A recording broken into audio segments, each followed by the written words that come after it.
In the rugged heart of New Mexico, a small town called Rio Verde sits along the Rio Grande, surrounded by dusty roads, rugged mountains, and scattered ranches.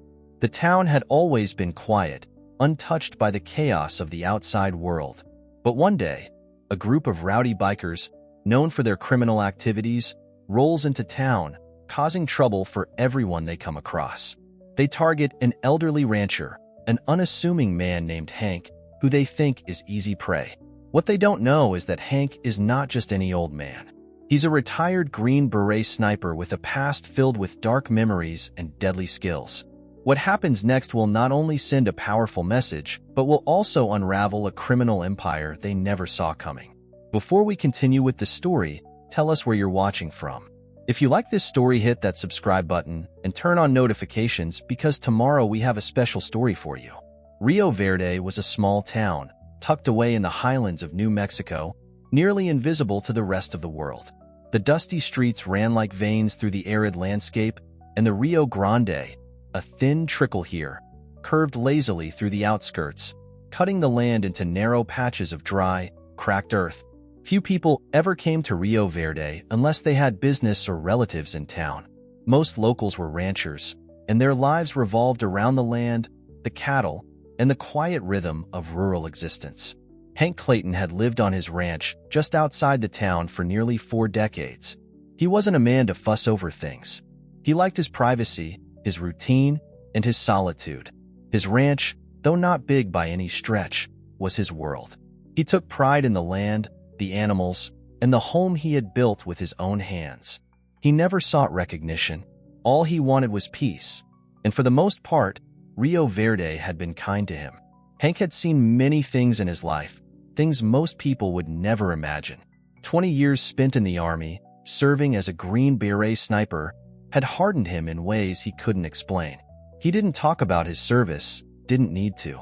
He had come home with the scars of war, physical and mental, but he had left that life behind.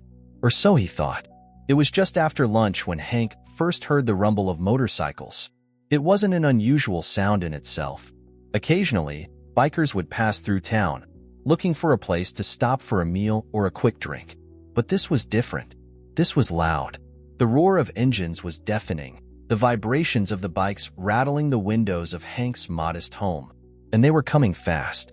He stepped out onto his porch, the cool New Mexico air hitting his face as he squinted into the distance. 6 motorcycles, maybe more, were kicking up dust as they approached, their engines revving with a menacing growl.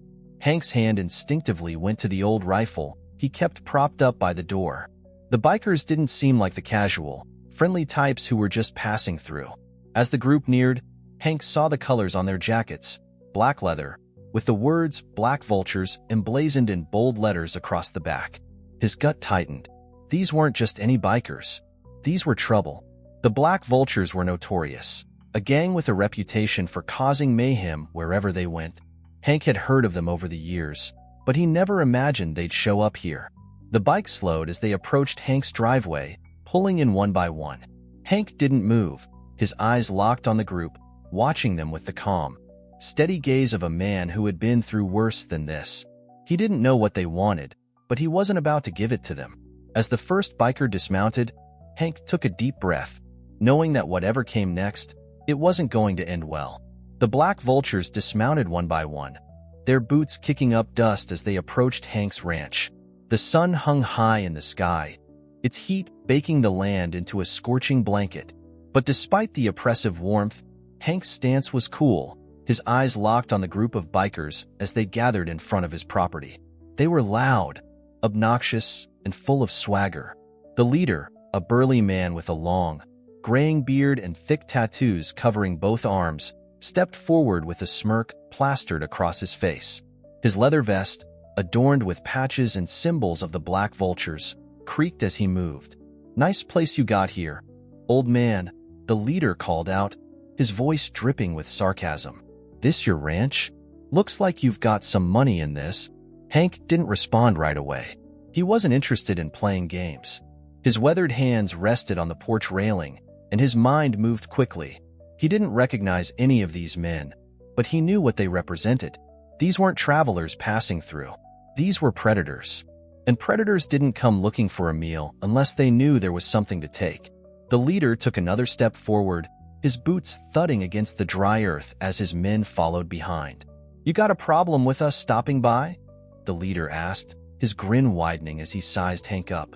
"This here's the Black Vulture's territory now. You best be careful how you treat folks around here." Hank's gaze remained steady, calm, even as the bikers circled around his porch like vultures, each one sizing him up like they were already deciding what they'd take. He could feel their eyes on him, their judgments, their expectations that he would be intimidated. But Hank wasn't the kind of man to be intimidated. He let them stew in their arrogance for a moment, his hand gripping the worn railing, his fingers rough and strong from years of hard labor. He wasn't some soft old man for them to push around. He had lived a lifetime of violence and conflict, seen more bloodshed than these bikers could ever imagine. And he wasn't about to let them make this town their playground. "You boys must have missed the sign," Hank finally spoke, his voice deep and slow. "This isn't your territory. This is my land. And as far as I'm concerned, you're trespassing." The leader stopped in his tracks, his smirk faltering for just a second as he looked Hank up and down. "You sure about that, old man?" he sneered. "I don't think you're in a position to be telling us what to do. We run this part of the state. And if you want us to leave, it's gonna cost you." Hank took a slow breath, exhaling the dust-laden air through his nose. He wasn't angry, just calm. His eyes shifted briefly toward the horizon, where the land stretched far and wide, and the wind carried the scent of sagebrush. This was his world. These bikers were just passing through, and they would learn quickly that they weren't going to leave without understanding the consequences of messing with the wrong man. "You want something from me?" Hank said quietly, his voice like gravel. "Come on inside and we'll talk." The leader chuckled, but there was an edge to it now, a hint of uncertainty creeping into his voice. "Talk? You're gonna let us in? That's funny, old man. I think we've got enough to handle you right here." Hank didn't move an inch. His eyes narrowed slightly, his stance unchanged. "You're not going to get what you want by pushing me, but if you keep pushing, you'll get more than you bargained for. I promise you that." The leader's grin faded completely as he took a step closer. "I think you've had enough, old man. My boys don't take kindly to being disrespected, and you're gonna regret this." He made a quick motion to the men behind him, signaling them to advance. Hank's heart rate didn't change. His body didn't tense. He had seen this kind of behavior before, and he knew exactly how to respond. His mind was already calculating, already knowing what he needed to do. The first biker lunged forward, trying to grab Hank by the shoulder, his hands swinging wide in an attempt to push him back. Hank was faster. He sidestepped the biker's grab with ease, using his momentum against him. In one smooth motion, Hank's elbow struck the biker in the chest, knocking the wind out of him. The biker staggered back, gasping for air. But before he could recover, Hank spun around, his fist landing squarely on the man's jaw. The force of the punch sent the biker crashing to the ground, unconscious before he could even react. The rest of the group froze for a moment, stunned by the speed and power of the rancher. Hank didn't give them time to think. He moved to the next one, a younger biker, wide-eyed, unsure of what to do. Hank's hand shot out, gripping the man by the throat and lifting him off the ground with surprising strength. The biker's legs kicked helplessly as he gasped for air, his hands clawing at Hank's grip. Hank's voice was low and steady as he spoke. "I've fought battles with men like you. You think you're tough? You haven't seen anything yet." He dropped the man unceremoniously onto the ground, letting him crawl away. The remaining bikers, now visibly rattled, took a step back, realizing they were no longer dealing with an easy target. The leader scowled, his hand moving to the knife at his belt, but Hank was already one step ahead. With the speed and precision of a Green Beret sniper, Hank reached for the old revolver tucked at his side, the gun cold against his palm. He didn't aim it at them, not yet, but the mere sight of it stopped the leader in his tracks. "You've had your warning," Hank said, his voice unwavering. "If you leave now, you walk. If you stay, you're gonna get a lesson in respect you won't soon forget." The bikers exchanged uneasy glances, the leader's confidence now shattered. They weren't expecting resistance like this. They were used to running towns with fear, with force. But Hank wasn't afraid of them, and they were starting to understand that. The leader slowly withdrew his hand from his knife and gave a short, angry gesture to his men. "Let's go. We'll deal with this old bastard later." As they mounted their bikes and roared off into the distance, Hank stood there, watching them go. His hand remained on the revolver, his eyes narrowing as the dust settled. He wasn't done yet. They would be back, but when they did, they would learn exactly who they were messing with. As the dust from the bikers' departure settled into the air, Hank stood at the edge of his porch, staring down the road that led out of town. His hands still rested on the railing, the grip tight, the familiar weight of his rifle a steady presence at his side.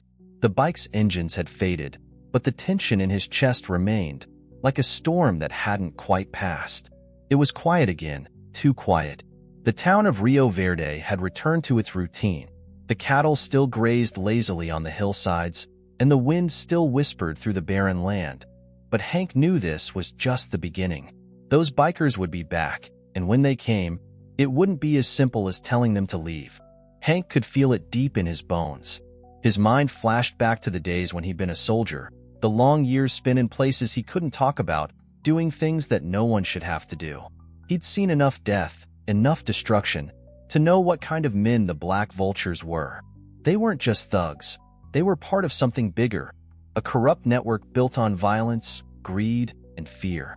And they were only a small part of the machine. Hank's fingers tightened around the porch railing, his knuckles white. The familiar pain of old memories crept in. His hands ached with the weight of his past, decisions he'd made, lives he'd taken, and the ghosts of men he'd left behind. The sniper had never really left him. The quiet, the stillness, the calm before the storm. Those were the moments when he felt the weight of his skills most. The training, the countless hours spent in the field, honing his ability to see and take a shot with lethal precision. It was all still in him. A Green Beret sniper didn't just forget how to fight. Hank had buried those skills under years of ranching and solitude, but they were never truly gone. They were only waiting for the right moment to reappear. And now, that moment had come. Hank turned away from the porch and walked inside his house, his boots clicking softly on the hardwood floor. He moved to a corner of the living room where an old wooden box sat, untouched for years. It was a box that had been with him through every deployment, a place where he kept his most trusted gear. He crouched down, his fingers brushing over the faded wood as memories flooded his mind. He had put this box away when he came to Rio Verde, when he decided that the war was over and the fighting was done. But it wasn't done, not yet. He opened the box slowly, revealing a few items wrapped in cloth. His fingers brushed over the tools he hadn't touched in years, the small but powerful tactical gear, the precision tools that once felt like an extension of his own body. His old sniper scope lay there too, a weapon that could take out a target from miles away without a sound. Hank let his fingers linger on it for a moment, the weight of the scope bringing a sense of focus, of clarity. He had put this part of his life away for a reason. But now, in a town that was suddenly under threat, in a world that didn't seem so peaceful anymore, Hank felt the need to reconnect with the skills that had once kept him alive.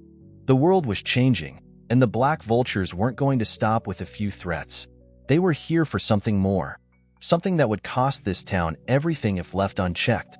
Hank knew that if they came back, they would come back stronger. And this time, they would come for him. But they had no idea what they were up against. Hank carefully placed the sniper scope in the box and secured the lid. He wasn't going to wait for them to come to him again. This time, he was going to bring the fight to them. He moved to the window, looking out over his ranch as the sun began to set. The hills beyond were bathed in orange and purple light, the landscape stretching endlessly before him. His cattle were still grazing, the quiet stillness of the land masking the storm that was about to descend. For a moment, Hank allowed himself to feel the weight of the years, the quiet life he had built here. But the peace was fleeting. He wasn't a man who ran from trouble. He had seen too much, done too much to let fear control him now. He wasn't going to let this town fall to the likes of the Black Vultures. He took one last look out at the land before heading to the back of the house, where he had a small storage shed. Inside, hanging from the wall, was a a chest he hadn't opened in decades. Inside it lay the uniform of a Green Beret sniper, a uniform he'd worn in places that most people only heard about in nightmares. But those days weren't over. They were just beginning. With a slow, deliberate motion, Hank unlatched the chest and pulled the uniform from its resting place. The fabric was worn, the insignia faded, but it still felt like a part of him. He held the uniform for a moment, his breath steadying as he dressed in it. His movements were fluid, like he hadn't skipped a beat. The years of retirement had softened him, but the soldier inside was still very much alive. He knew the black vultures were dangerous, but Hank had dealt with worse. He had been trained to fight smarter, not harder. And when the time came, he would make sure they regretted ever stepping foot in Rio Verde. Hank strapped on his old knife, checked his rifle once more, and gave one last glance at the house, the home he had built, the life he had lived. It was time for him to go to work. The sky was darkening as Hank made his way out of the house, the weight of his rifle resting comfortably against his shoulder. He had spent years living quietly, but this evening was different. The black vultures had made it personal. The quiet rancher was now a target, and Hank was prepared to show them exactly who they were messing with. He didn't rush. He knew that the bikers were just out there, waiting to make their next move. He moved slowly and deliberately, stepping through the dry dust that covered the yard. His boots kicked up the same dirt that had always been there. Dirt that had felt like home to him. Dirt that had seen everything he'd built. Tonight, it would bear witness to something else entirely. The sun was setting over the distant mountains, casting long shadows that seemed to stretch endlessly across the land. Hank's eyes were narrow as he scanned the horizon. The same landscape that had given him peace for so long now feeling ominous, heavy. He had always loved the solitude of his ranch, but now it felt suffocating. The peace he had fought for was being threatened, and he would not let it slip away. The bikers were coming for him, and they weren't prepared for the storm they had just stirred up. From his vantage point behind the barn, Hank saw the familiar shape of motorcycles approaching, their headlights cutting through the dusky air. The rumble of their engines filled the silence, but Hank was unaffected. He had spent enough time in the field to know how to stay calm in the face of danger. The sound of the approaching bikers was nothing more than a signal. Their time was up. Hank crouched behind a low ridge, his fingers tightening around the rifle's stock. He wasn't about to wait for them to come barging through his door again. This time, he was going to meet them halfway. He wasn't going to give them the satisfaction of having the upper hand. The bikes slowed as they neared the ranch. Hank counted at least 6 of them. Their engines roared, each one louder than the next, and the unmistakable scent of exhaust fumes filled the air. The black vultures had arrived. The bikers parked their motorcycles in a line along the edge of the property. Their leader, the one with the thick beard, got off his bike first and stood tall, scanning the ranch. He wore a leather vest adorned with patches, the words "Black Vultures" emblazoned on the back. The other bikers followed suit, all of them dismounting with a swagger that spoke of arrogance and entitlement. Hank watched them through his scope, his finger resting lightly on the trigger. The bikers weren't aware of his presence yet, and he planned to keep it that way.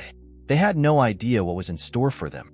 Hank had been trained to take out targets with precision, to wait for the right moment. And this was the right moment.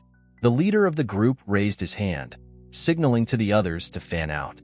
They began walking toward Hank's porch, their voices rising in laughter, like they owned the place. Hank could hear the insults already, the threats, the casual cruelty that came with men who thought they were untouchable. The leader took another step forward, his boots crunching against the dry earth. Hank's eyes narrowed as the man stepped into the line of sight. His finger twitched on the trigger, but he didn't pull it, not yet. "Hey, old man," the leader shouted, his voice loud and mocking. "You better come out here and show us some respect. We're here to talk, but we don't have all day." The bikers laughed, a loud, boisterous sound that carried across the ranch. Hank's jaw tightened. They were toying with him, making their presence known, as if the land was theirs for the taking. But it wasn't theirs. Not anymore. Hank's thumb flicked the safety off his rifle, the sound almost imperceptible. His breathing was steady, his heart rate calm. The sniper in him was awake now, alert and sharp. Every breath, every movement, felt like part of the mission. He wasn't just going to scare them off. He was going to send a message. The leader was getting closer now, walking toward the front door of Hank's house. His hands were shoved into his pockets, a cocky smile plastered across his face. He thought Hank was scared. He thought Hank was just some old man on a ranch. And that's when Hank took the shot. The crack of the rifle echoed through the air, sharp and clean. The leader's hand jerked back as the bullet slammed into the ground just inches from his foot.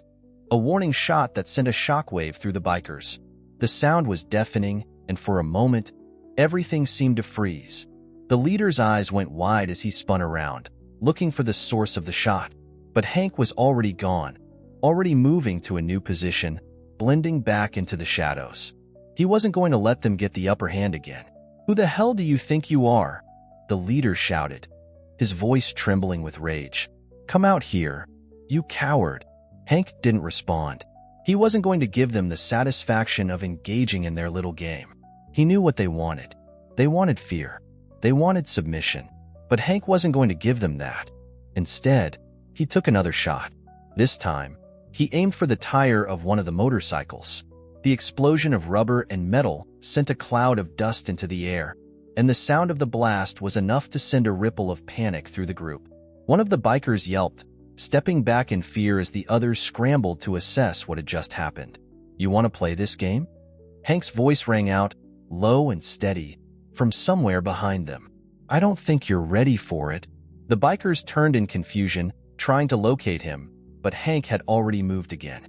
His years of training kicked in. He knew how to fight when it wasn't just about bullets and noise. He knew how to make them doubt themselves, make them second-guess every move. The leader cursed under his breath, his hand moving to his sidearm. "Get him!" he yelled, pointing toward the direction Hank's voice had come from. "He's just one man. Take him down." But Hank had already anticipated their response.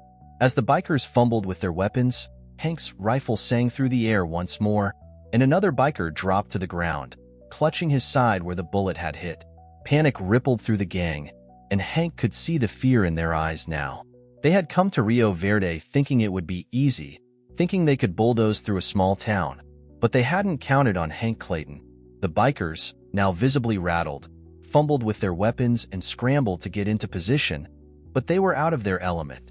They weren't used to someone who could strike from the shadows with such deadly precision. The fear was palpable, and the group, once brash and confident, was now beginning to fracture under the pressure. "Where is he?" the leader bellowed, his voice high with frustration. He pointed his gun in every direction, trying to pinpoint Hank's position, but Hank's movements were silent, calculated. He had made sure they would never know where the shot would come from next. They were in his domain now, and Hank knew every corner of it. The leader's voice cracked as he turned to his men. "You're all a bunch of idiots. We'll be sitting ducks out here if we don't do something." One of the younger bikers, still holding his side after Hank's first shot, staggered to his feet, sweat pouring down his face. "This isn't worth it. We need to get out of here before he kills all of us." The leader whipped around, furious. "Get a hold of yourself. We're not backing down now. If he thinks he can scare us off, he's got another thing coming." He motioned to the others. "Get into position. We take him out now." Despite his words, there was uncertainty in his voice, a crack in his usually unshakable confidence. Hank could see it. The biker gang was starting to fall apart, and the cracks were only getting wider. They were no longer a group of men out for a thrill. They were panicking, disoriented, and unsure of how to approach a man who had already demonstrated he was far more dangerous than they had anticipated. The leader barked orders, trying to corral his gang back into some semblance of a plan. "Two of you head around the back. You, check the barn. The rest of you, stay here and keep your eyes peeled." He can't shoot all of us at once, but Hank knew better. They were trying to form a plan, but it was too late for that. He had already taken control of the situation. He had them on edge, and once fear crept in, it was nearly impossible to shake. This wasn't a fight for them anymore. It was survival. As they split up and began moving into position, Hank used their confusion to his advantage. He shifted to the far side of his property, moving quickly but quietly, his boots barely making a sound against the dry earth. His heart rate remained steady, his breathing controlled. The calmness of the situation was almost unnatural, like he was in the field again, tracking a target, waiting for the perfect moment to strike. He was the predator. They were the prey. A few minutes passed in eerie silence. The bikers' heavy footsteps echoed faintly as they searched the barn and the surrounding area, but Hank stayed patient. Every part of him was focused on the task at hand, his sniper instincts kicking in as he watched the bikers scatter and move about. He could hear their whispered curses and the occasional command from the leader, but none of them seemed to realize just how vulnerable they were. None of them knew that Hank was already 2 steps ahead. The sun was now nearly gone, and the only light came from the dimming sky, casting long shadows across the land. It was the perfect time to strike. The bikers were tense and uneasy, their eyes darting in every direction, looking for any sign of movement. They couldn't feel it yet, but they were already being hunted. They were no longer in control. Hank moved again, making his way toward the rear of the house, where the leader had stationed 2 of his men. The men were standing just outside, watching the barn entrance, their hands gripping their guns. They were too focused on the obvious threat to notice the real one lurking in the shadows. With precise steps, Hank closed the distance. His breath was steady as he raised the rifle and aimed down the scope. The 2 bikers were oblivious to his presence, their attention elsewhere. Hank adjusted his aim, his fingers relaxing on the trigger.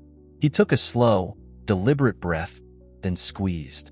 The sound of the shot was sharp and clean, a single crack that split the night air. The first biker fell, a clean shot to the chest, his body hitting the ground with a sickening thud.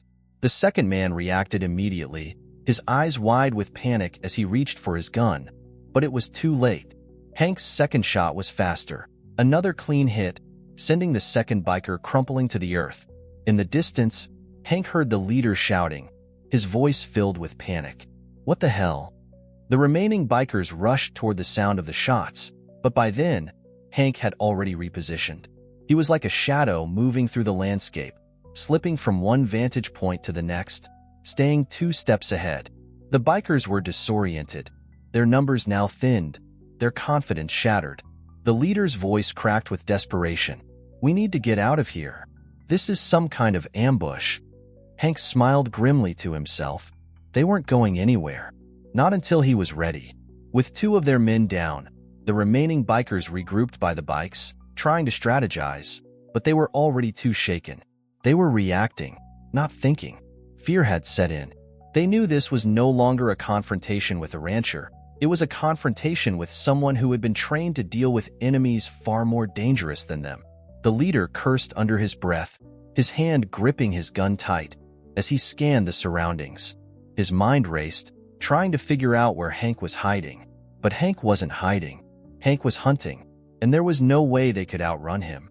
Hank's next shot rang out, a low but deadly crack that hit one of the remaining bikers square in the shoulder. The man staggered backward, his scream cutting through the night air, before he collapsed to the ground. The remaining bikers froze in place, their heads snapping toward the source of the sound.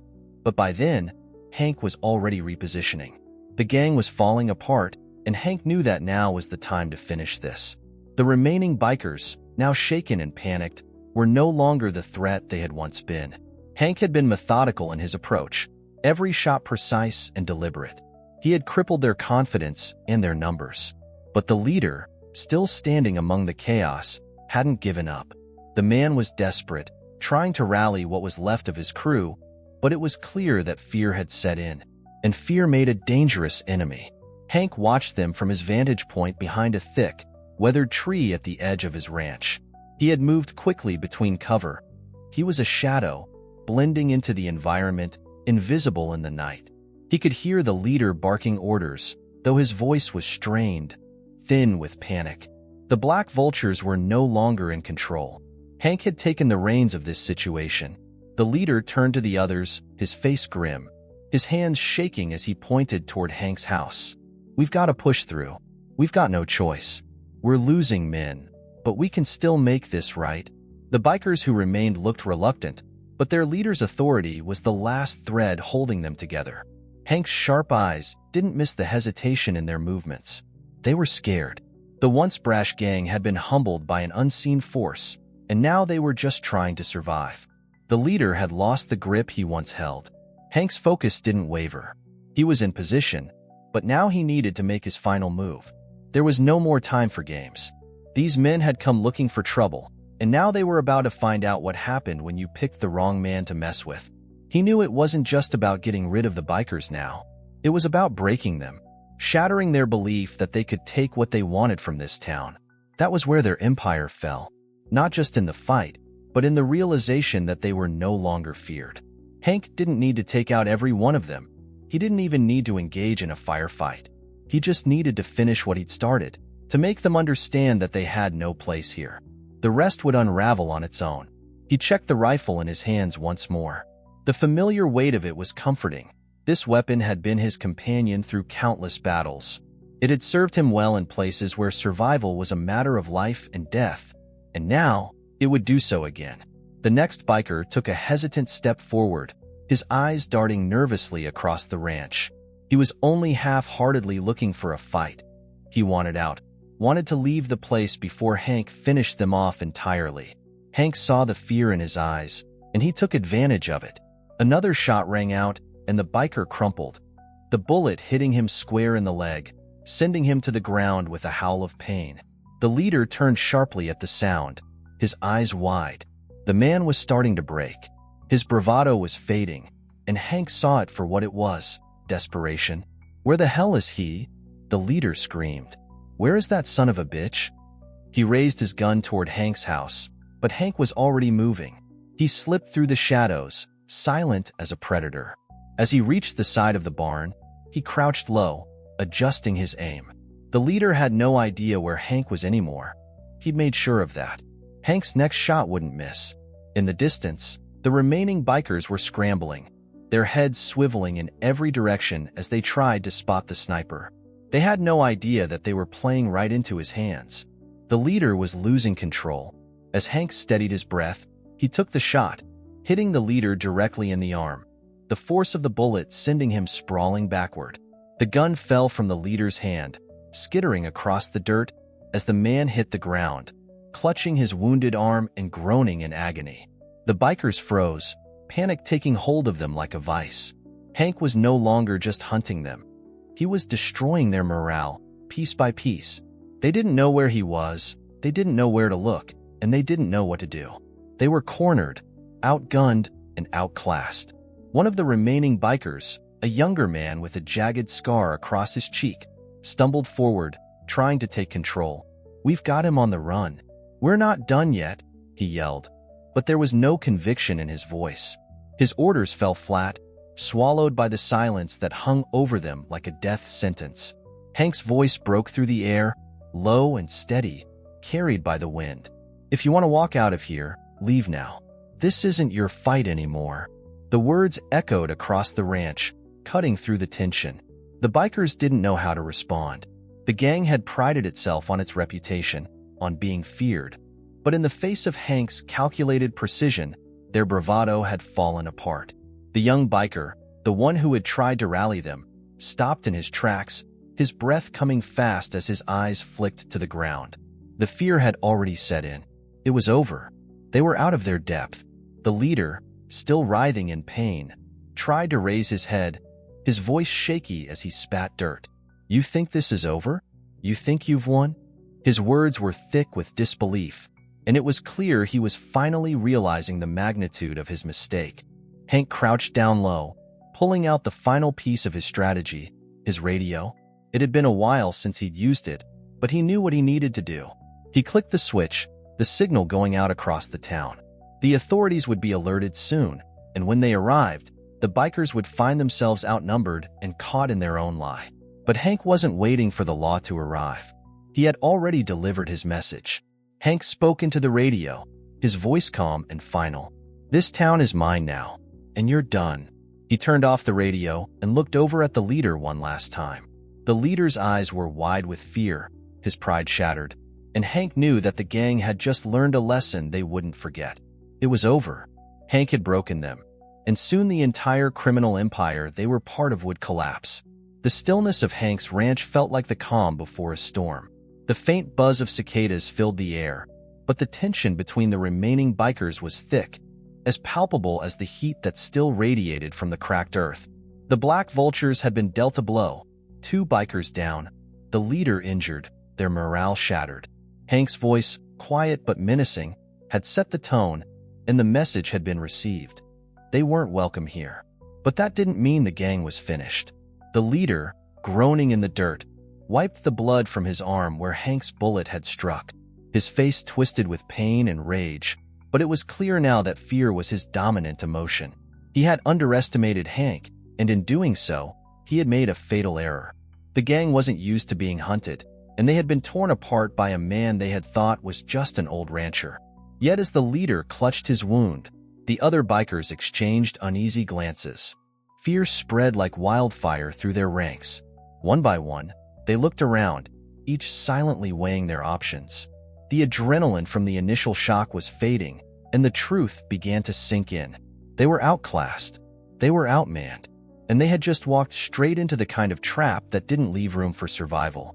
"You idiots, get up!" the leader spat, his voice hoarse with pain. "We're not done yet. We can still make him pay for this." But the bikers hesitated, glancing back at their fallen comrades, and Hank saw it. The crack in their confidence. The moment they realized this wasn't just some old man on a ranch. They had come into his territory, and now, their world was starting to unravel. The leader pushed himself off the ground, his face contorted with rage. He clenched his fist around the grip of his gun, the metal slick with sweat. "Get on your bikes.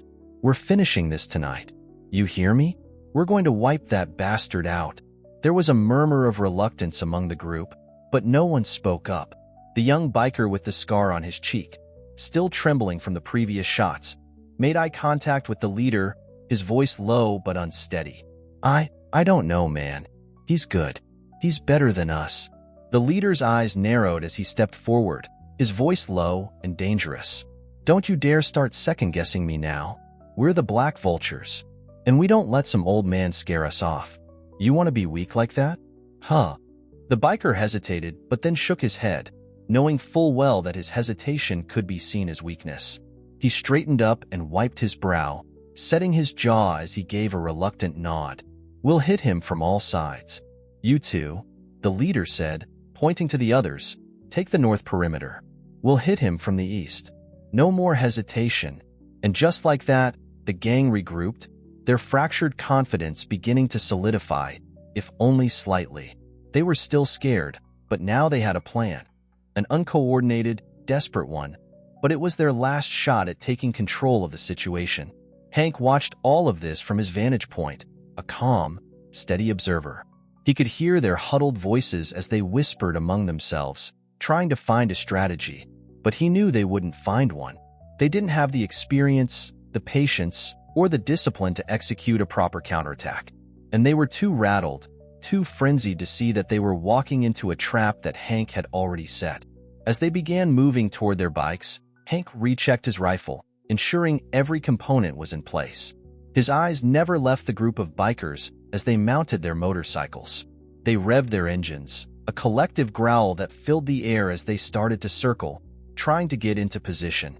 Hank didn't flinch. His breath was steady, his mind calm, calculating every move they made. He'd been in situations like this before. He knew how to draw them in, how to lure them into a false sense of confidence before delivering the final blow. The first biker, the one with the scar on his cheek, veered toward the north side of Hank's ranch. His bike kicked up dust as he roared off, unaware that Hank had already prepared for his every move.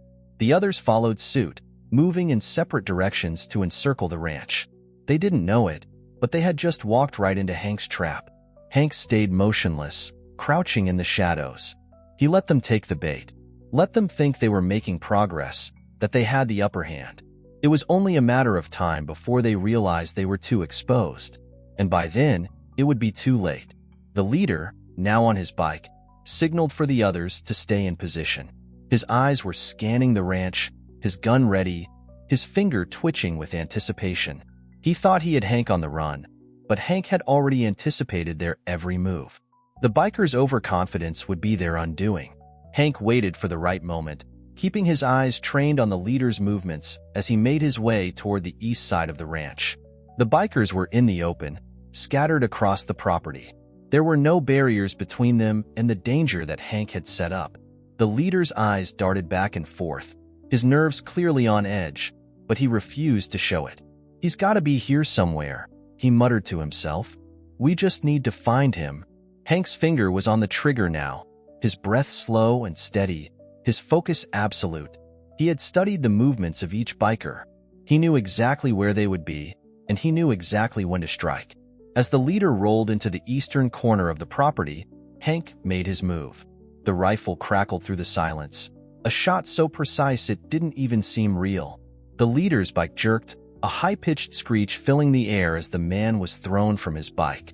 He hit the dirt with a brutal thud, the gun slipping from his hand as he rolled onto the ground. The other bikers froze.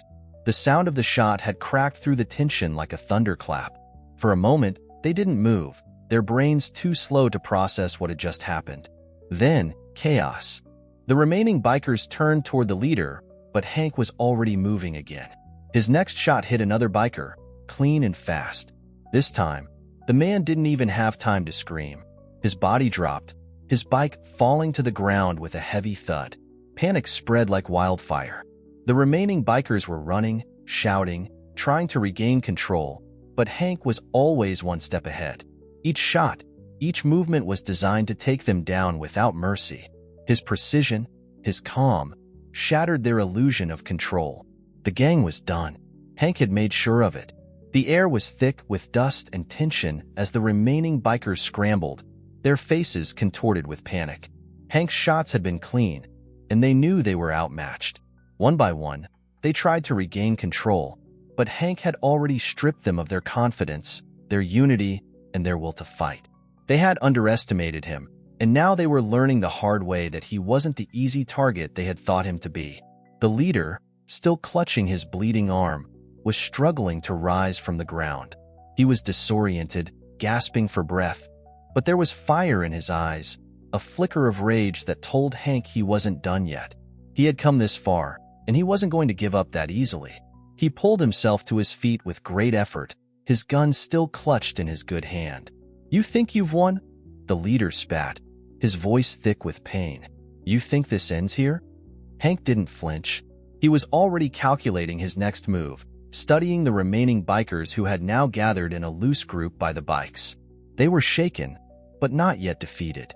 Some of them still held their guns, their hands trembling with uncertainty. Hank could hear them muttering to one another, their words lost in the wind.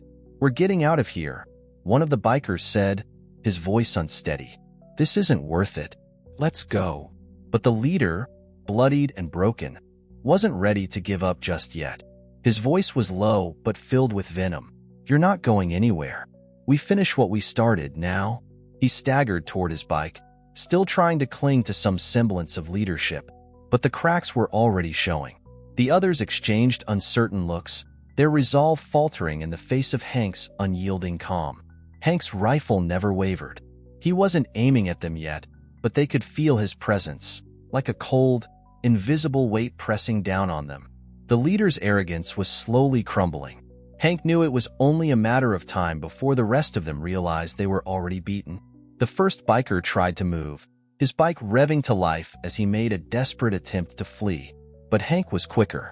His finger tightened on the trigger, and the shot rang out, hitting the bike's engine with surgical precision. The bike sputtered and died in a cloud of smoke, sending the biker flying off it and crashing to the dirt.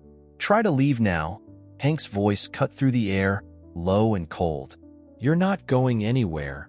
The remaining bikers froze. The last of their bravado, their confidence, was gone.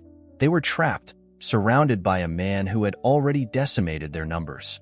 Their fight was over, and they knew it. The leader, still clutching his arm, shot Hank a venomous glare. "You think this is the end of us?" he growled.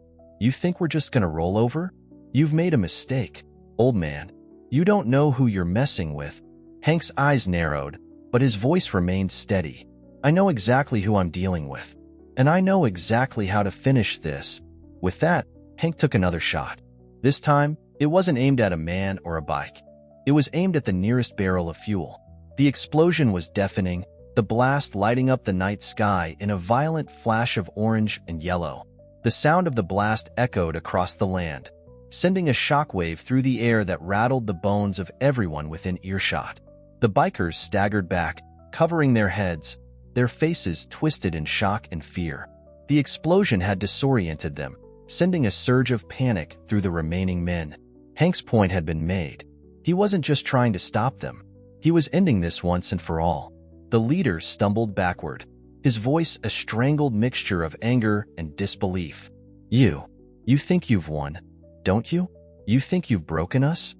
Hank slowly lowered his rifle, his eyes never leaving the leader. He took a long, deliberate breath, savoring the moment. He had already broken them, physically, mentally, and emotionally. The gang was finished. This was no longer about a fight. It was about survival. The leader's eyes were wild now, desperation seeping into his every word. "You don't know what you've done. You've made enemies, bigger enemies than you can imagine." Hank took a slow step forward, his boots crunching in the dirt as he walked toward the leader. The remaining bikers were still frozen, their eyes wide, their hands shaking. They were waiting for the final move, and Hank knew exactly what to do. "It's over," Hank said, his voice calm, unwavering. "You've lost." With that, he turned his back on them, walking away toward his house. The black vultures had come to Rio Verde looking for trouble, and Hank had given them more than they could handle. The gang was done. The law would take care of the rest, but Hank had already dismantled them piece by piece. As he reached his porch, he paused, listening to the sounds of the bikers scrambling, trying to regroup, trying to find a way to salvage whatever dignity they had left. It was a futile effort. The black vultures would never come back here. Not after what Hank had done. The leader, still on the ground, gritted his teeth, his face red with rage. "You've made a mistake," he spat. "You don't know what's coming next." Hank turned around just once, his eyes cold and steady. "I've dealt with worse." The remaining bikers, realizing their leader had no chance of recovering, began to make their retreat. One by one, they turned and got on their bikes, their engines sputtering to life. And as they rode off into the night, Hank didn't move. He didn't need to. It was over. The black vultures were no more. The sun was setting on Hank's ranch as the remaining black vultures disappeared into the distance, their bikes kicking up dust as they fled. The chaos of the past few hours had finally started to subside, and the air was thick with the smell of burnt rubber, gasoline, and the faint scent of sulfur from the explosion. Hank stood on the porch of his house, his rifle still hanging loosely by his side, the weight of the situation settling in. He had broken them. But Hank knew this wasn't just about defeating a gang of bikers. This was bigger. This was about dismantling the entire criminal empire the black vultures were a part of. They were just the tip of the iceberg, and Hank had only scratched the surface. The bikers would scatter, of course, but their network wouldn't disappear so easily. Hank had seen this before. These criminal organizations didn't just collapse with a few well-placed shots. They fought back, regrouped, and came after you when you least expected it. But Hank wasn't afraid of what came next. If anything, it only made him more determined. As the last of the bikes roared off into the distance, Hank turned back toward the interior of his house. Inside, the walls felt heavy, like they were closing in around him. He needed to act fast. He wasn't going to let the black vultures, or anyone else, turn this town into their personal hunting ground. Hank moved to the back of the house, to the old wooden desk he had set up for his personal records. It wasn't much, just a small, cluttered space with papers, maps, and old military gear. But it was all he needed. His fingers brushed over the surface, moving quickly past the remnants of his past, before coming to a stop at a small, worn notebook. The pages inside were filled with notes, scrawled, hasty scribbles detailing the black vultures' operations, their hideouts, and the trails they left behind. Hank had spent years collecting information, piecing together the criminal activities that ran under the surface of New Mexico, and the black vultures were just a small part of the bigger puzzle. They had been running drugs, arms, and people through this part of the state, and Hank had been quietly tracking them for months. He wasn't the type to get involved in other people's business, but this was different. The bikers had pushed too far, and now it was personal. He flipped through the notebook, his eyes scanning over the notes as his mind worked quickly. There were patterns here, connections that Hank knew would lead him deeper into the criminal network. It was a network that stretched far beyond just a few bikers in leather jackets. There were bigger players involved, people with power, people who had been hiding in the shadows for far too long. Hank reached for the old phone sitting on the desk, dialing a number he hadn't used in years. The line crackled for a moment, and then a voice answered, low and steady. "This is Hank," he said, his voice calm, deliberate. "We've got work to do." On the other end of the line, the voice was quiet, but Hank could hear the understanding.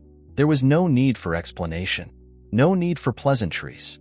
These were men who understood how to get things done. "Do you have everything?" the voice asked. "Not yet," Hank replied, his hand tightening around the phone, "but I'm getting close. I need you to pull some strings. Get me everything you can on the Black Vulture's connections. We're going to hit them hard." There was a pause on the other end of the line before the voice spoke again. "Understood. We'll be in touch. Just make sure you're ready." Hank hung up the phone, his mind already working on the next phase. This wasn't just about getting rid of a gang of bikers. This was about bringing down the entire operation, taking out the people who had been feeding the chaos, the corruption, and the violence. And Hank wasn't about to stop until he'd seen it through to the end. The following days were a blur of movement. Hank's mind never stopped. He had spent his whole life preparing for moments like this, moments where the stakes were high, where lives were on the line.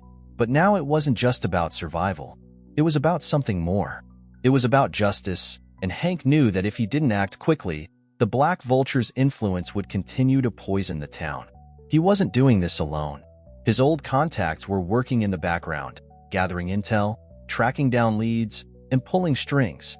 The town of Rio Verde might have seemed like a quiet backwater to outsiders, but Hank knew better. Beneath its dusty surface, there were people who cared. People who were willing to stand up and fight when it mattered most. Hank had already begun gathering his own resources. He knew the Black Vultures wouldn't just disappear after a few shots. They'd regroup, they'd call for backup, and they'd come back in full force. But Hank had a plan, and this time, he wasn't going to let them take the lead. His rifle was in perfect condition, and his mind was sharper than ever. But he knew it wouldn't be enough to stop the Black Vultures alone. They had to be cut off at the source. Their operations had to be dismantled, and that meant going after their leaders, the ones who pulled the strings from the shadows. The final push was coming. Hank could feel it in his bones. The Black Vultures weren't just a gang anymore. They were a symptom of a much larger problem.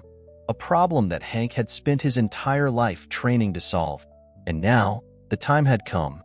Hank sat at his desk, his hands resting on the worn wood as his mind worked through the strategy that would take down the Black Vultures once and for all. The ranch, which had once been a place of peace, had now become a battleground. Hank had tried to live a quiet life, to put his violent past behind him, but the bikers had forced his hand. He couldn't sit idly by and watch as they trampled over the town he had come to love. His plan was simple, but dangerous. It was going to require every bit of the experience he had gained in his years as a Green Beret sniper, and then some. The Black Vultures had made their move, and now Hank was going to make his. The Black Vultures weren't just a group of bikers. They were part of a larger criminal syndicate that stretched across New Mexico, maybe even further. Hank had uncovered enough intel to know that their operations involved trafficking, drug distribution, and arms dealing. They weren't just a nuisance. They were a threat to everything good in the area. And Hank knew that if he didn't take them down now, they would only grow stronger. His contacts were in place, and the law enforcement agencies in the area had been alerted. But Hank knew that it wouldn't be enough. These bikers weren't ordinary criminals. They had been operating under the radar for far too long, and they wouldn't go down without a fight. Hank pulled a map from the drawer and spread it across the desk, his finger tracing the outline of the town. He had identified the key locations, the places where the Black Vultures had stashed their goods, where their operations were based. Hank had already neutralized their outer defenses, but now it was time to go after the heart of the operation, their leadership. His heart was steady as he reviewed his plan. He had to act quickly. The bikers would regroup, and the longer he waited, the more they would fortify their positions. He had only one shot at this. With a final glance at the map, Hank stood up, grabbing his rifle and securing it to his back. He checked the ammunition, making sure he was ready for whatever came next. He didn't need any more fancy weapons. The tools he had were enough. He had learned long ago that it wasn't the size of the weapon that mattered. It was the skill of the person using it. Stepping outside, Hank surveyed the ranch one last time. The land was quiet, the air still. But it was a different kind of stillness now. He could feel the weight of what was about to happen, the uncertainty of the battle that lay ahead.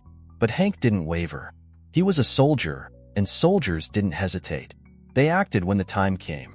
The sky was darkening, and the air had grown cooler as the day shifted into night. The black vultures wouldn't expect him to strike at night. It would give him the element of surprise, something they hadn't accounted for.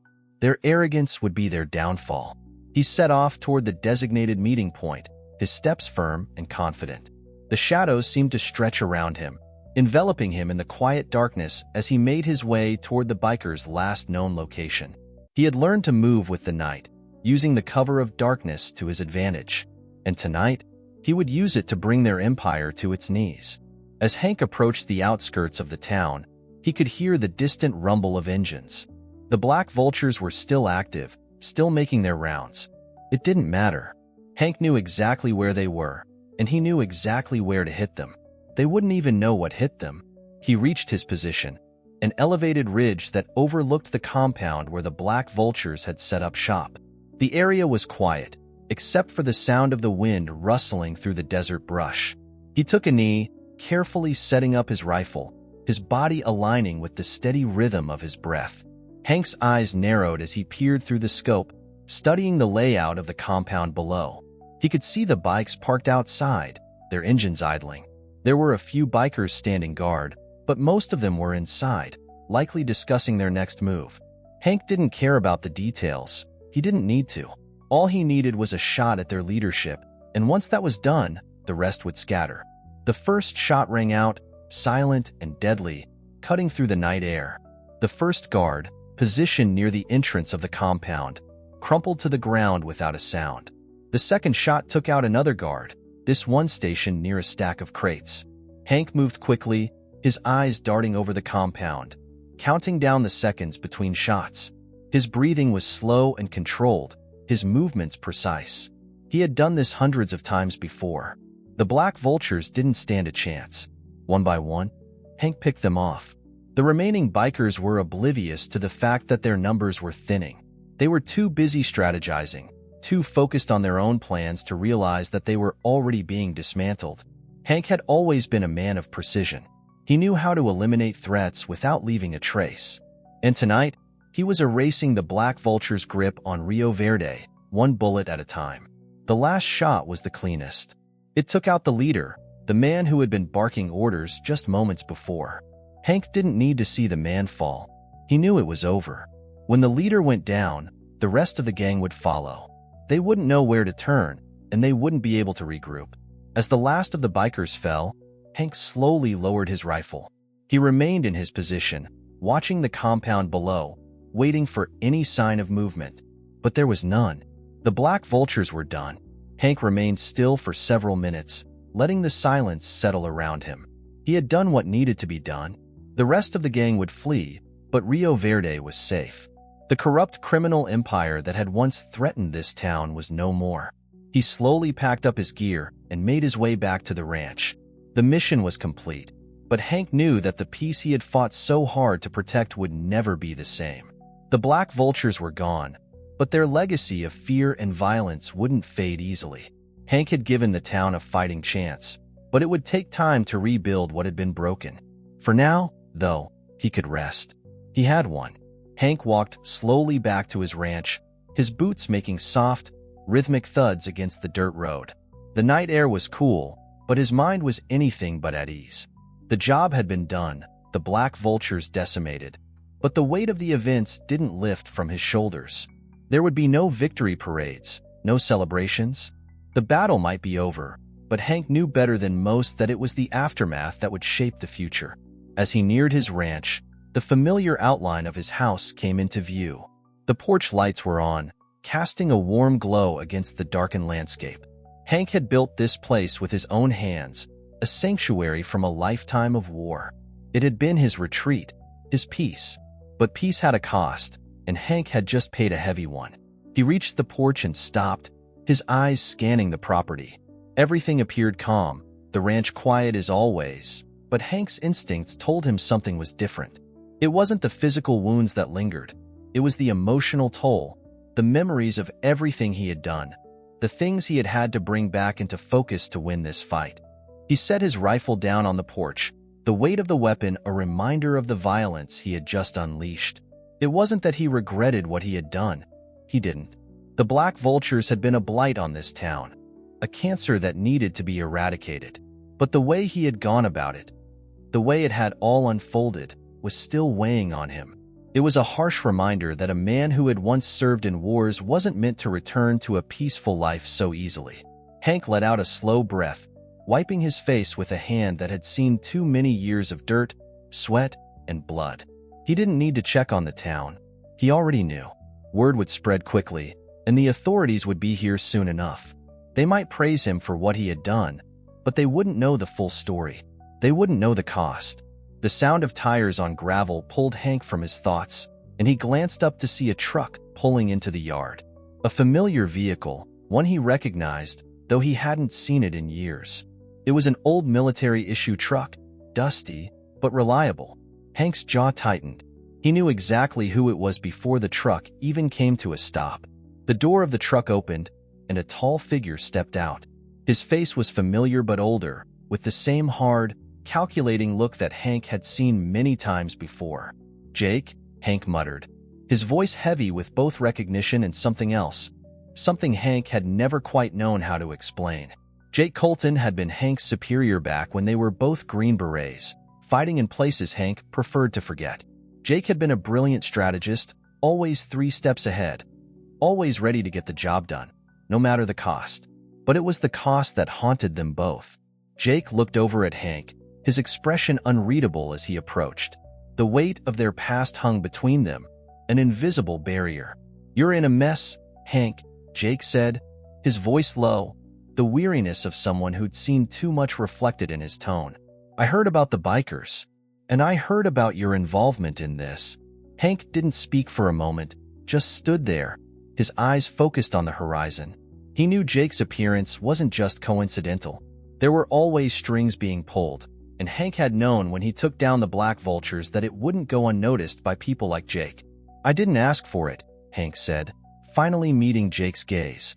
"I did what needed to be done." Jake nodded slowly, as if weighing Hank's words. "Yeah, I know. I'm not here to lecture you about your choices. I'm here because it's not over. The black vultures might be done, but what you've started is bigger than just them."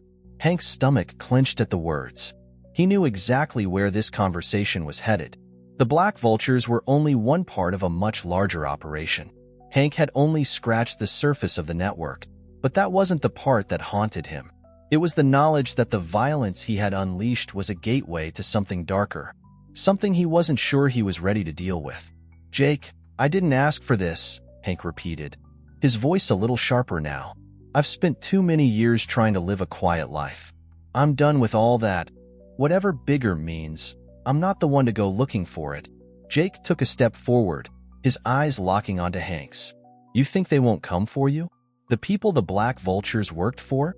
They'll come back, and they'll want revenge. You think this ends with just a few bikers?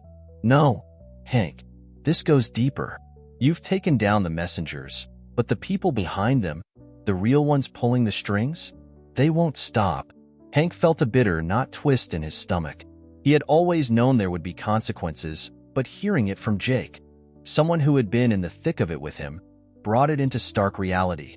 He wasn't just fighting a biker gang. He was up against an empire that had its claws deeply embedded in the region. "And you think you can just walk away from this?" Jake continued, his voice tinged with something almost like regret. "You can't. Not anymore. You've made enemies, Hank. Powerful ones. And if you think this town's going to be left alone now, you're wrong. They'll come for you. For all of us. You've made the target bigger, not smaller." Hank looked at Jake, his mind racing as he processed the weight of what had just been said. He had thought he was doing the right thing, trying to protect the town, trying to protect the life he had built. But now, it was clear that his actions had set something in motion that he couldn't control. Jake's expression softened, just a little, as he spoke again. "Look, I'm not here to pull you back into this life. But you need to understand what's coming. There's a bigger war on the horizon. And you can either sit back and wait for it to come to you, or you can fight with me." Hank stood there in silence, the weight of Jake's words pressing down on him. He wasn't sure if he was ready to take on another war, not at his age, not after everything he had already lost. But as he looked back at his ranch, at the life he had fought so hard to protect, Hank knew one thing for certain. It wasn't over. Not yet. And he wasn't going to back down now. Hank stood still for a moment, processing Jake's words. His ranch, his home, stood behind him like a silent witness to everything he had just learned. He had built this life with his own hands, carving it out of the land with a kind of patient determination. But now, that peace was under threat. Something much larger than just the black vultures was coming, and Hank knew that no matter how hard he tried to turn away from it, he couldn't escape. Jake's words still lingered in the air between them, heavy with the gravity of the situation. "You think you can walk away from this?"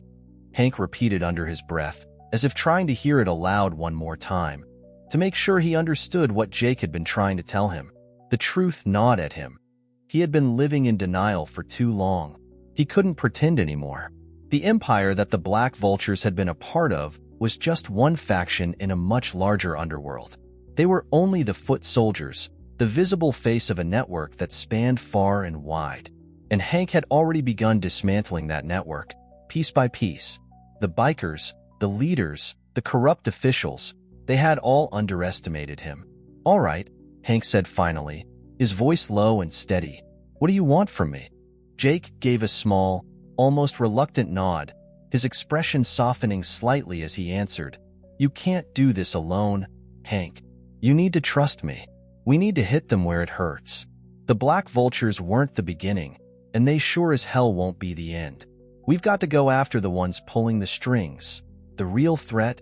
Hank took a long breath, and for the first time in years, he felt the weight of the decision pressing on him. He had done what was necessary for Rio Verde. He had taken down the Black Vultures, and he had taken a stand. But Jake was right. There was more at play here, and he wasn't going to be able to stop it with just one fight. "So what's the plan?" Hank asked, his mind already racing as he considered the logistics. He was used to planning, used to strategizing in ways that would ensure success. This, though, was different. This wasn't a battlefield in some foreign land. This was his home. These were his people. And the stakes had just risen higher than he had ever anticipated. "We take them down from the inside," Jake replied. "We know the Black Vultures had their hands in trafficking, weapons, and drug running. But they were just one cog in the machine. We find their allies, the people who have been supporting their operations. We expose them, make sure they can't run and hide." Jake paused for a moment, his gaze steady on Hank. "It won't be easy. We'll need intel, connections. We'll need to know where the money's going, where the weapons are coming from. And we'll need to hit them hard. No mercy." Hank nodded slowly, his mind racing. He could feel the familiar itch of old instincts kicking in, the part of him that had been trained to think 3 steps ahead, to read the situation before it even unfolded. It had been a long time since he had felt this kind of focus. The plan was dangerous, but it was exactly what he needed. "You think we can do this?" Hank asked quietly, his voice a little gruffer than he intended. Jake met his eyes. "I don't think we have a choice. This is bigger than us. But together, we have the firepower, the experience, and the will to burn it all down." Hank thought for a long moment. There was no turning back now. He had already walked too far down this road. He had already set something in motion, and the bikers, the cartel, the corrupt officials, they weren't just going to disappear. They would come for him, for everyone in this town. If Hank didn't act now, the cost would be higher than he could bear. "You know where we start?" Hank asked, his voice low and final. Jake gave a slow, calculating nod. "We start with the money. The Black Vultures might have been the muscle, but the real power lies in the bank accounts, the cash flows. If we can hit their financial backers, we can cripple their operation. Hank's mind was already working, running through the steps, visualizing the approach. He had always been a man of action, not words. He had already been fighting this battle for far too long to stop now. I'll take care of the intel, Jake continued, his voice steady. I'll start making calls, reaching out to some old contacts. I know who to talk to. You take care of the rest. Keep the town safe. Prepare for whatever comes next. Hank nodded once. Got it. I'll make sure we're ready. Jake clapped Hank on the shoulder, a gesture of camaraderie, but it was also a silent acknowledgement of the dangerous road they were about to travel. We're in this together, he said. You're not alone in this fight, Hank. Not anymore. Hank watched as Jake climbed into the truck and drove off into the night, the headlights casting long shadows over the land. The wheels were in motion. The Black Vulture's empire was crumbling, but Hank knew it wasn't going to be easy to tear it all down. There would be more battles, more bloodshed, and more moments that tested his resolve. But Hank was ready. He walked back toward the porch, his boots crunching the gravel beneath his feet. The first part of the plan was already in motion, and there was no turning back. It was time to bring down the rest of them, the ones who had stayed in the shadows, the ones who thought they could hide behind their money and power. But Hank wasn't about to let them. The land stretched before him, dark and quiet under the moonlight. Rio Verde might have seemed like a quiet town to the outside world, but Hank knew better. This was his home, his battle, and he wasn't going to let anyone take it from him. The days that followed were a blur of activity. Hank and Jake's plan was set in motion, and the gears of the operation were turning faster than Hank had anticipated. What started as a quiet mission to rid Rio Verde of a local gang had now escalated into a full-blown war against a criminal empire. And Hank knew there was no way out but through. Jake had made contact with a few old allies, people in the law enforcement community, intelligence, and even some former mercenaries who owed him favors. The connections Jake had built over the years became the backbone of their intel operation. Meanwhile, Hank kept the town safe, watching for any signs of retaliation from the Black Vultures or their mysterious backers. They had already underestimated him once. Now, they would pay the price.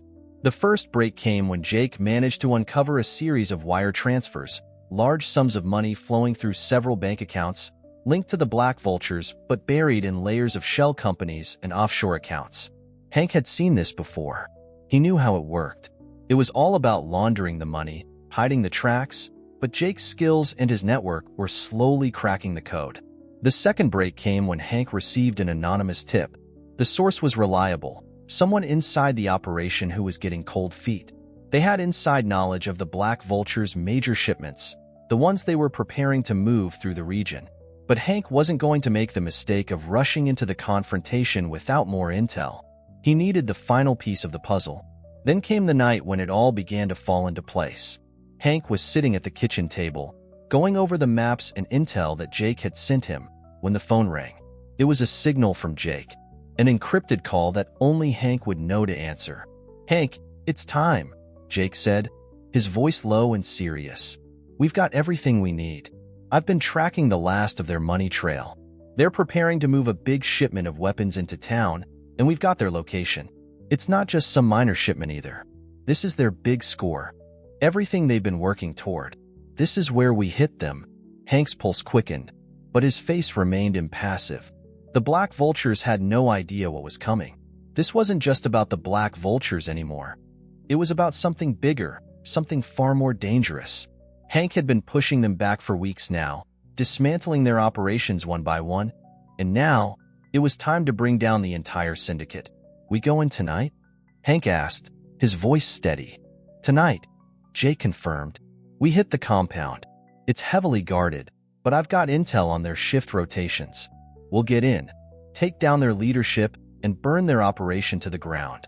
The rest of the gang will scatter, and when the law catches up to them, they'll have nowhere to run.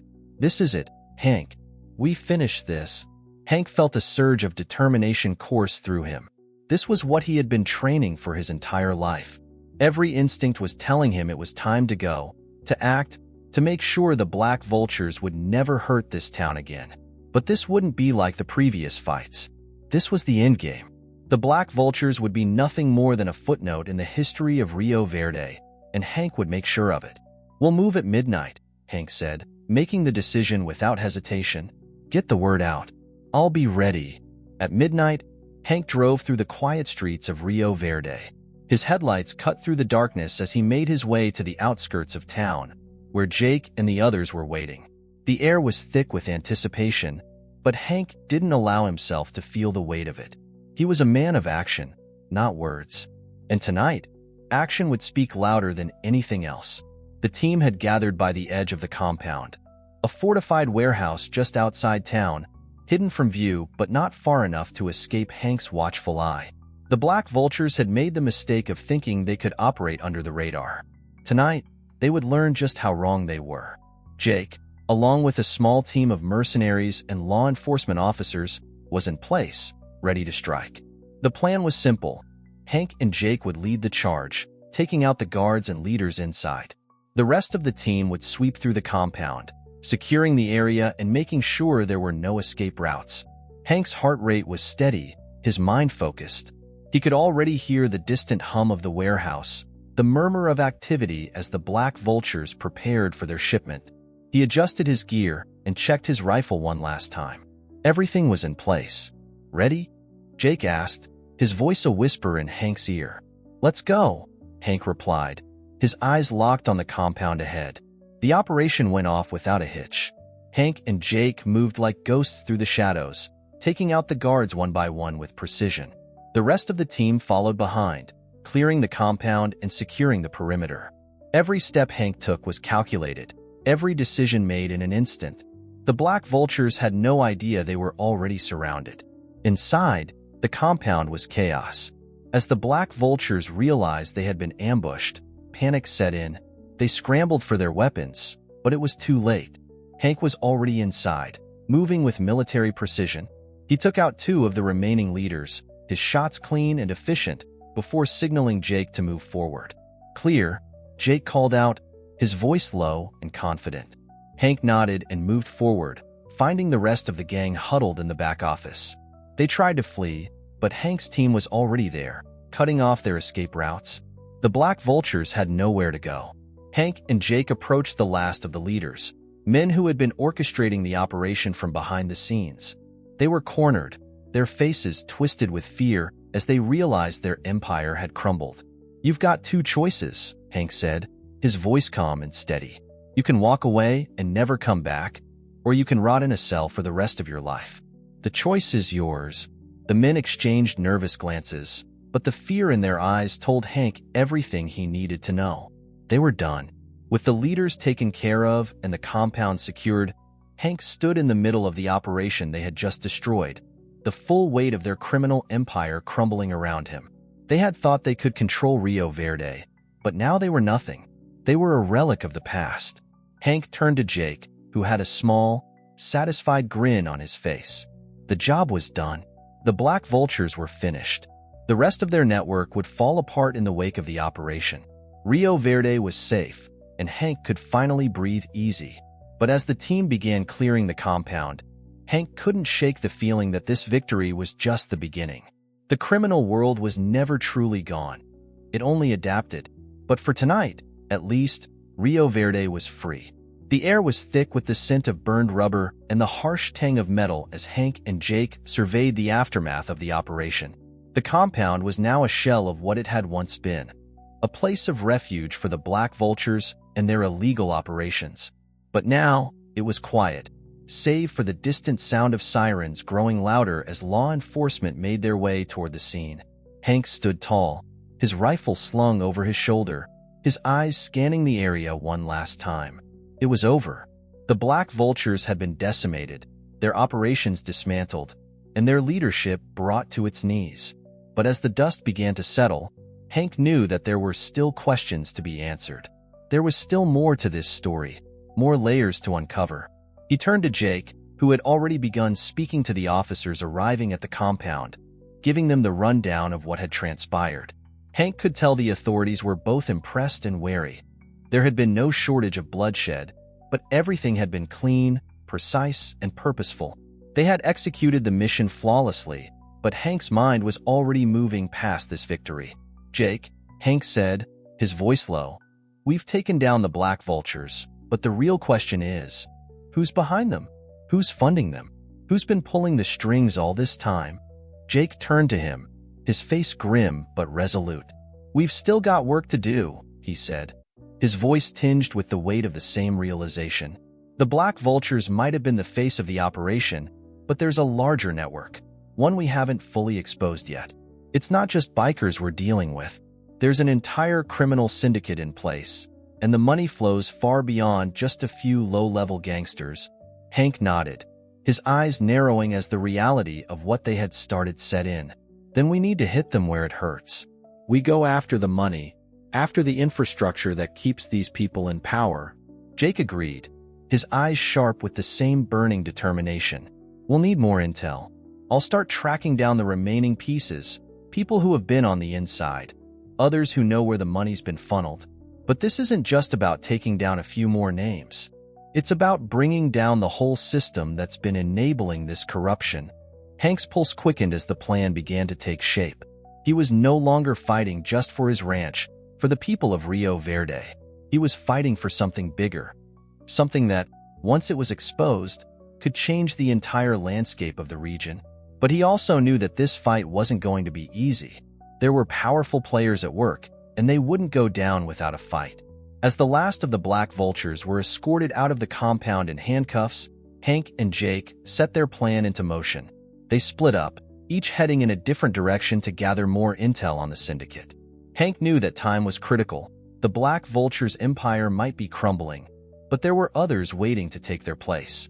The criminal network that had supported them would move quickly to fill the vacuum, and Hank wasn't about to let that happen. Days turned into weeks as Hank and Jake worked tirelessly to piece together the remnants of the operation. The information they gathered led them deeper into the heart of the syndicate, uncovering ties to corrupt officials, local businesses, and even some of the wealthiest landowners in the region. The Black Vultures were only one arm of the organization, an organization that had its roots in every corner of the criminal world. But just when Hank thought they were closing in on the final players, something unexpected happened. One night, Hank received an anonymous tip, a simple message that made his blood run cold. "They know. They're coming for you." Hank's heart raced as he processed the message. His first instinct was to ignore it. Just another warning, another empty threat. But then the gravity of the situation hit him. He had been expecting retaliation, but this wasn't just about the Black Vultures anymore. Whoever had sent the message was part of something much larger. He immediately called Jake, his voice steady but urgent. "We've been compromised. I don't know how, but we need to act fast. The people we've been going after, they know about us." Jake's response came quickly, his tone matching Hank's seriousness. "I've been hearing whispers, Hank. Someone's been feeding them information, and it's not just us they're after. We've exposed a lot, but now they're going to try to take us down before we can finish the job." Hank's mind raced as he realized what needed to be done. "We don't have much time. We need to make sure they don't get the chance to hit us first." "You know where to go?" "I've got it covered," Jake said. "Meet me at the old warehouse by the river. It's the safest place we have right now." By the time Hank arrived at the warehouse, Jake was already there, his face tight with tension. The place was abandoned, tucked away from the main roads and shielded from prying eyes. But Hank knew better than to think it was truly safe. He wasn't naive. There was no place where they were beyond the reach of their enemies now. "We need to move, Jake." "Fast," Hank said, his voice low and urgent. "They're coming for us." Jake nodded, pulling out a set of maps, papers, and files from his bag. "I've tracked down their financial backers. I know where the money is going. We can end this right now, Hank." Hank looked at the maps, his eyes scanning the locations and routes. They were close, so close to bringing down the entire criminal network. But now, the stakes had risen. They weren't just dealing with bikers and low-level criminals. They were up against people with power, people who wouldn't hesitate to kill to protect their empire. Jake's voice was steady as he spoke. "If we're going to do this, we need to hit them where it counts. Their money, their infrastructure. Everything we've worked for, it all comes down to this." Hank looked at Jake, his jaw set with determination. "Let's finish it." Together, they made their move, putting everything they had into one final push to expose the corrupt empire behind the Black Vultures. But they knew that the endgame was approaching fast. Whoever was pulling the strings wasn't going to let them succeed without a fight. The night air was crisp and cold, and Hank could feel the weight of the decision that had been made pressing on him. It wasn't just about Rio Verde anymore. It was about taking down a criminal empire that had woven its corrupt threads through every level of society. And now, Hank and Jake were in the final stages of their plan, preparing for a full-scale assault that would expose everything. The money, the weapons, the people who had been funding the chaos. Jake had pulled every string he could, gathering intel, setting up meetings, and finding allies in places Hank hadn't even considered. The syndicate was large, far larger than Hank had ever imagined. But now, they had a chance to take it all down. The Black Vultures were only the tip of the iceberg. They had been the most visible face, but the true power lay in the people who controlled the strings from behind the scenes. It was time to end it. Hank stood on the outskirts of the warehouse district, his eyes scanning the dimly lit streets. The trucks had already started rolling in, moving silently through the night, carrying the last of the equipment they would need for the final push. Jake's team was ready. Hank's team was ready. They had everything they needed to strike hard and fast. The plan was simple. Eliminate the remaining leaders of the syndicate, shut down their operations, and expose the rest of the network for the world to see. It would be dangerous, messy, and they would have little time to act before the syndicate went into hiding. But Hank was prepared. This wasn't just about protecting his town anymore. It was about sending a message that would reverberate across the entire region. As the final pieces of their plan fell into place, Hank looked over at Jake, his face grim and determined. "You ready for this?" he asked, his voice low. Jake nodded, his expression unreadable. "We're doing this for Rio Verde, for the people who don't have a voice, for the ones who've suffered under their control. We finish it tonight." The two men shared a look, one that spoke volumes. They weren't just partners in this fight. They were brothers in arms. And Hank knew that no matter what happened, they would see this mission through to the end. The operation began with a strike to the heart of the syndicate's operations, a series of coordinated raids on the key facilities they had identified. Hank and Jake moved swiftly, using their knowledge of the area and the element of surprise to overwhelm the guards and take control of the compound. The sounds of gunfire echoed through the night as they moved deeper into the warehouse district, systematically neutralizing the threats in their path. Hank's rifle was steady in his hands as he took out another guard, his aim precise, his body moving on instinct. He didn't need to think, he just reacted. The years of training had become second nature. Every shot counted, every move mattered. The warehouse was a maze of crates, metal shelving, and dark corners, but Hank was unfazed. He knew the layout.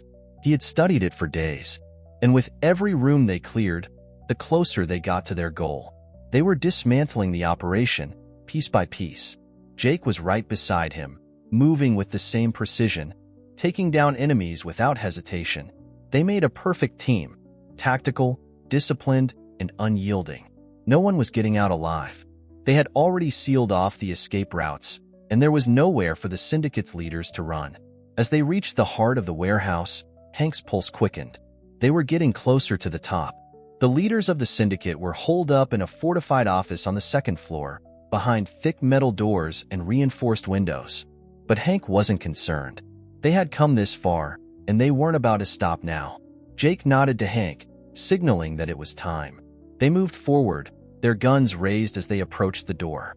The sound of shouting from within the office told Hank they had already been discovered.